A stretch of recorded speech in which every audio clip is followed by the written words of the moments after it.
ಸಿರ್ಸಿಯ ಯಕ್ಕಂಬಿಯಲ್ಲಿ ಚಿರತೆ ದಾಳಿ, ನಾಯಿಯನ್ನು ಹೊತ್ತೊಯ್ದ ದೃಶ್ಯ ಸಿಸಿ ಕ್ಯಾಮೆರಾದಲ್ಲಿ ಸೆರೆ, ಗ್ರಾಮಸ್ಥರಲ್ಲಿ ಆತಂಕ.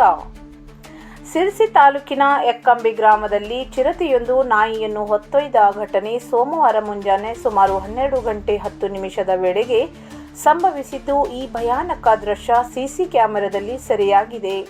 ಗ್ರಾಮದ ನಿವಾಸಿ ಗೋವಿಂದರಾವ್ ಗೋಪಾಲ್ ಕೃಷ್ಣ ನಾಯಕ್ ಅವರ ಮನೆಯ ಸಮೀಪ ಸುಮಾರು 6 ಅಡಿ ಉದ್ದದ ಚಿರತೆ ಕಾಣಿಸಿಕೊಂಡಿದೆ. ಚಿರತೆ ನಾಯಿಯನ್ನು ಬಾಯಿಯಲ್ಲಿ ಹಿಡಿದುಕೊಂಡು ತೆರಳುತ್ತಿರುವ ದೃಶ್ಯ ಸಿಸಿ ಕ್ಯಾಮೆರಾದಲ್ಲಿ ದಾಖಲಾಗಿದ್ದು, ಸ್ಥಳೀಯರಲ್ಲಿ ಆತಂಕ ಹೆಚ್ಚಿಸಿದೆ.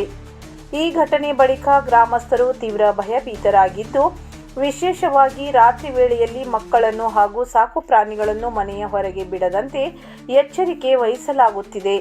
ಕಳೆದ ಕೆಲವು ದಿನಗಳಿಂದಲೂ ಈ ಭಾಗದಲ್ಲಿ ಚಿರತೆಯ ಓಡಾಟ ಕಂಡುಬರುತ್ತಿರುವುದರಿಂದ ಜನರಲ್ಲಿ ಭಯದ ವಾತಾವರಣ ನಿರ್ಮಾಣವಾಗಿದೆ. ಚಿರತೆಯ ನಿರಂತರ ಸಂಚಾರದಿಂದ ಗ್ರಾಮಸ್ಥರ ಸುರಕ್ಷತೆ ಪ್ರಶ್ನಾರ್ಥಕವಾಗಿದ್ದು, ಅರಣ್ಯ ಇಲಾಖೆ ತಕ್ಷಣ ಸ್ಥಳಕ್ಕೆ ಭೇಟಿ ನೀಡಿ ಪರಿಶೀಲನೆ ನಡೆಸಬೇಕು ಎಂದು ಸ್ಥಳೀಯರು ಆಗ್ರಹಿಸಿದ್ದಾರೆ.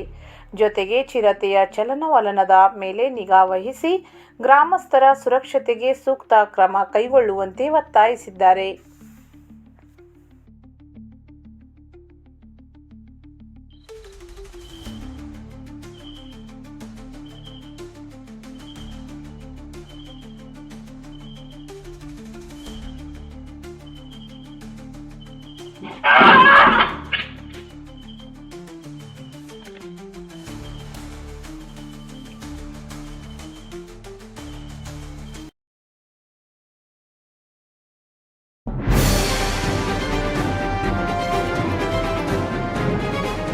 ಇದು ಖಾಲಿ ಡಿಜಿಟಲ್ ವಾಹಿನಿ, ಸತ್ಯ ಮತ್ತು ಸ್ಪಷ್ಟ ಸುದ್ದಿ.